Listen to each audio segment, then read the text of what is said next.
lumière l'image du général Dumas. Je vais passer le micro à M. Krabal, qui va... Oui, c'est mon premier. Ah oui, c'est toi. C'est toi. Je sais pas pourquoi vous riez.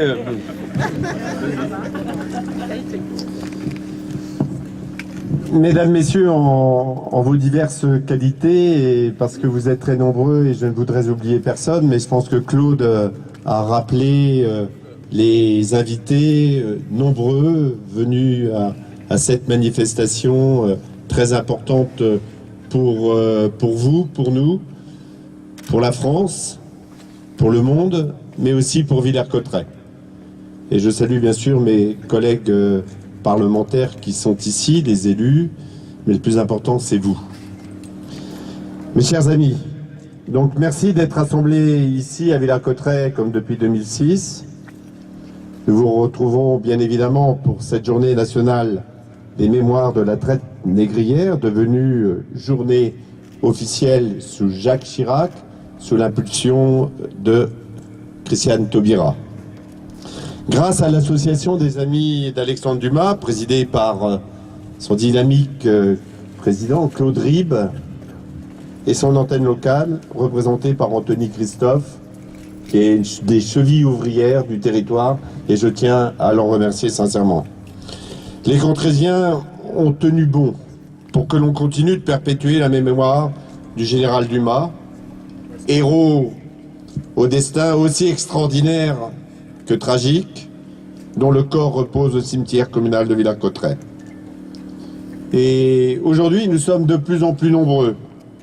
Je vous remercie sincèrement de votre mobilisation, d'où que vous veniez. Autour et pour l'une des décisions les plus marquantes de l'histoire de France. Plusieurs dates sont revendiquées pour commémorer la fin de cette ignominie, celle de l'esclavage sur les territoires français. Je souhaiterais revenir sur les faits de l'histoire, sans polémique. Il y a 170 ans, cette décision de la Deuxième République a rétabli l'honneur de la France. N'oublions pas que l'esclavage avait été une première fois aboli le 4 février 1794, mais que Napoléon Bonaparte l'avait rétabli le 20 mai 1802, donnant ainsi satisfaction aux puissants groupes de pression pro-esclavagistes. L'histoire est ainsi faite d'aller-retour et parfois de retour en arrière. Oui, certaines pages de notre histoire sont écrites à l'encre du sang, mais d'autres événements plus heureux élèvent notre niveau de conscience. Cette décision a partout et définitivement aboli sur nos territoires une pratique inhumaine et dégradante, dont la mémoire ne saurait être effacée, ni reniée par quiconque. Pas même par ceux qui considèrent que commémorer un acte si important, c'est faire preuve de culpabilisation permanente.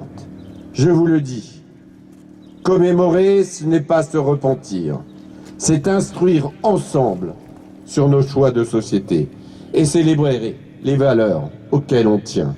L'abolition de l'esclavage a été l'une des ruptures les plus fortes, les plus retentissantes avec le monde archaïque, celui des inféodations et des captivités multiples. Il a ancré l'ordre républicain, consacré l'égale dignité des citoyens, nés libres et égaux en droit. Ces acquis sont un trésor que nous devons toujours protéger. Ils sont remis en cause aujourd'hui, au plus près de nous, dans nos territoires, ici, dans cette commune. Le Parisien d'origine alsacienne, Victor Schœlcher, a consacré l'essentiel de son existence à la lutte contre l'esclavage et à la réforme du régime colonial. Ardent républicain, militant du suffrage universel et de l'abolition de la peine de mort, mais aussi de la reconnaissance des droits civiques des femmes. Cet homme exceptionnel, pétri de lumière et de raison, représente ce que notre pays est capable d'enfanter de meilleur. Victor Schœlcher méritent notre reconnaissance éternelle. Dans la crypte du Panthéon, les cendres de ce grand homme reposent non loin du tombeau et de la silhouette hiératique d'un autre visionnaire, dont la mémoire résonne en ces lieux. Je veux parler bien sûr d'Alexandre Dumas. Oui, Schœlcher, Dumas sont unis par les mêmes valeurs. Ce natif de Villers-Cotterêts est l'un des symboles de la France, celui de l'émancipation par les lettres. Cet auteur prolifique est lié par ses origines familiales à l'histoire de l'esclavage. Son père, le général Thomas-Alexandre David de la Pailloterie, héros de la Révolution, était le fils d'un comte normand et d'une esclave de Saint-Domingue, aujourd'hui Haïti.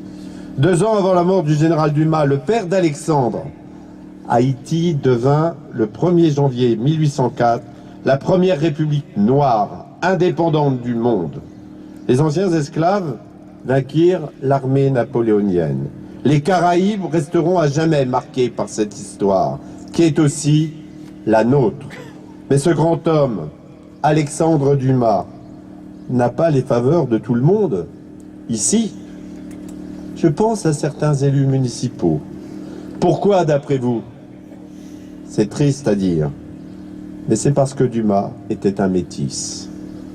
Ce qu'il n'aime pas chez Dumas, c'est son sang mêlé. Ce qu'il n'aime pas chez Dumas, c'est que métis, qui plus est, a réussi, qu'il a cassé les plafonds de verre. La figure d'Alexandre Dumas est un miroir qui rappelle aux partisans de la France unicolore que la diversité ethnique et culturelle de la France existe depuis fort longtemps et que les fruits de cette diversité peuvent être célébrés. 2 ans après la mort de Dumas, Victor Hugo lui rendait hommage. Le nom d'Alexandre Dumas, écrivait-il, est plus que français. Il est européen. Il est plus qu'européen. Il est universel.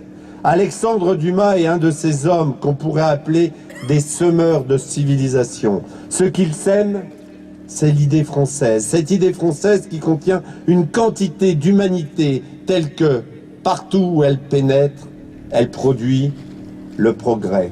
Oui, Alexandre Dumas, c'est tout ça. Je veux dénoncer devant vous l'arriération de certains élus qui refusent de voir que la diversité est au cœur de la nation française.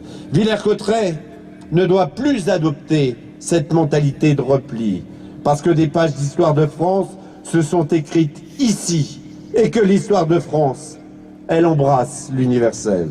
Cela étant, comment s'étonner de cette attitude, puisque depuis 2014, cette ville, administrée par le Front National, a décidé de ne pas commémorer cette journée du 10 mai. Et cette année 2018 est d'autant plus particulière. Vous le savez, nous nous trouvons ici à l'épicentre de la future cité internationale de la francophonie.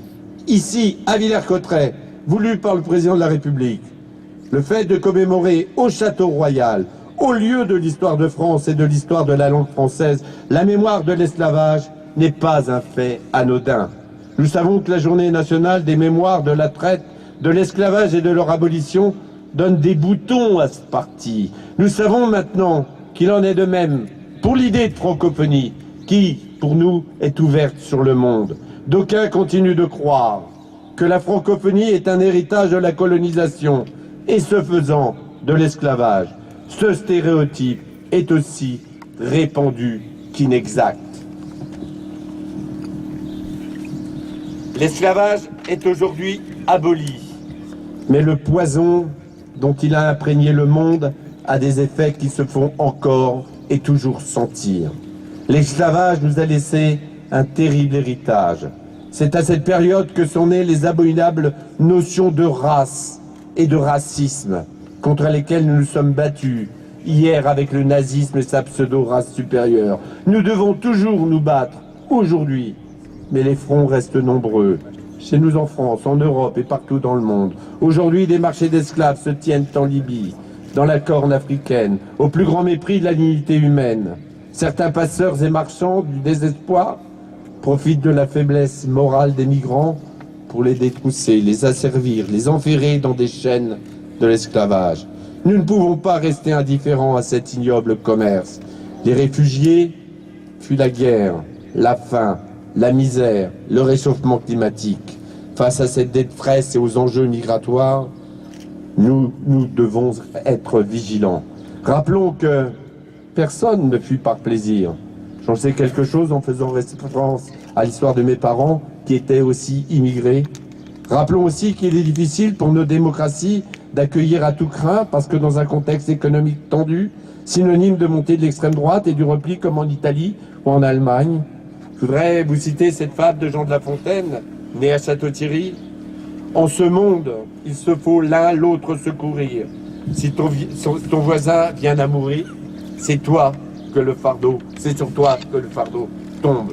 Je ne vois qu'une issue à laquelle notre fabuliste, il y a 350 ans, pensait déjà, celle de la solidarité entre les peuples, grâce à l'Union européenne, à l'aide publique au développement, à la lutte contre le réchauffement climatique. Cette voie est celle des solutions pour que les migrations deviennent un choix réfléchi, une envie de vivre ailleurs et non pas un choix de vie ou de mort. Oui, ils veulent vivre, et d'abord dans leur pays. Et s'ils veulent choisir de venir vivre en France, pour notre culture, pour ce qu'elle représente et incarne, il faut féliciter leur venue. Et puis pour notre langue aussi, qui s'est propagée, elle, sur les 5 continents, grâce aux migrations. J'ai rencontré il y a quelques jours l'auteur d'origine sénégalaise, Fatou Diom, qui résume si bien ce que j'évoque. L'amour est plus fort que la haine, et la culture est toujours plus forte que l'ignorance. Je crois en une France lumineuse qui se battra toujours pour ses valeurs, parce que c'est pour ça que je la respecte. C'est l'action que vous menez, que nous voulons mener à bien à l'Assemblée parlementaire de la francophonie. Donner plus de droits aux individus et aboutir à une démocratie de l'espace francophone. Comment peut-on avoir des droits ici à Villers-Cotterêts, où François Ier a fait du français la langue du droit et de l'état civil de notre pays, sans permettre aux autres, vivant ailleurs, parlant cette même langue, de disposer d'une identité. Et ensuite, il faut veiller à ce que ces droits soient respectés, et c'est la démocratie. Léopold Sédar Senghor, le fondateur de la francophonie, premier président de la République indépendante du Sénégal, s'est agrégé de grammaire, militant pour la reconnaissance de la négritude, de la dignité des cultures noires, a rompu avec les rapports de domination passés. Et sur cette rupture a posé les bases de la francophonie, nouvel horizon de coopération entre les peuples autrefois soumis à des mécanismes de domination. Mesurons ensemble la force de ce changement. Un autre grand homme, André Césaire, à qui je pense particulièrement en ce mois de mai. Aimé. Je l'ai trop commémoré à l'Assemblée nationale ces derniers jours, et tu y étais, qui marque les 10 ans de sa disparition, a accompagné ce mouvement avec le Guyanais Léon Gontran Damas. Aimé Césaire, oui, Aimé, s'était emparé comme personne de la langue française et est unanimement considéré comme un des pères fondateurs aussi de la francophonie. La francophonie, c'est en effet cette communauté de langues et de solidarité qui nous rassemble, par-delà nos différences culturelles. Elle s'est bâtie sur des principes d'humanisme, de respect de la diversité des cultures et des langues, et de l'égale dignité des êtres humains. Comme l'a précisé le président de la République, le château de Villers-Cotterêts sera le laboratoire, l'espace de découverte, de recherche et de création de toutes les cultures francophones. Pour le Front National, la francophonie est un instrument au service de la France, ce qu'elle n'est pas. La vérité, c'est que les dignitaires de ce parti rejettent de façon épidermique le message d'ouverture, de fraternité et d'égale dignité des cultures consubstantielles au projet francophone. Ils ne veulent pas, dis-je, de son caractère inclusif de la différence que nous exprimons. Mentalement, ils établissent encore des hiérarchies entre eux. Et les personnes qui n'ont pas leur couleur de peau et qui donc sont aujourd'hui les esclaves de leurs propres pensées arriérées. Aurait-il été du côté du progrès, du côté de Victor Schœlcher, il y a 170 ans? La réponse, vous la connaissez, assurément pas. Le fait que la municipalité refuse de commémorer cet acte républicain fondateur est une honte, une tache sur notre drapeau. Les locuteurs du français ont aujourd'hui toutes les couleurs de peau. La francophonie est une réalité sur les 5 continents. Cette langue est la leur, autant que la nôtre. Nul n'a le monopole, ni le titre de propriété d'une langue. Pour autant, je reste optimiste. J'ai l'espoir que les générations montantes s'accepteront tels qu'ils sont et n'auront pas peur, eux, de regarder notre histoire en face, avec ses gloires, mais aussi ses heures sombres. Le devoir de mémoire n'est pas une contrition, mais bien une libération, en ceci qu'il accroît notre conscience au monde. Et c'est à Villers-Cotterêts, aujourd'hui comme hier, que ce combat pour la conscience doit se poursuivre, pour que cette flamme ne s'éteigne jamais. Et nous comptons sur vous, pour votre présence nombreuse, nous le monde, mais vous pouvez compter également sur nous. Merci à vous.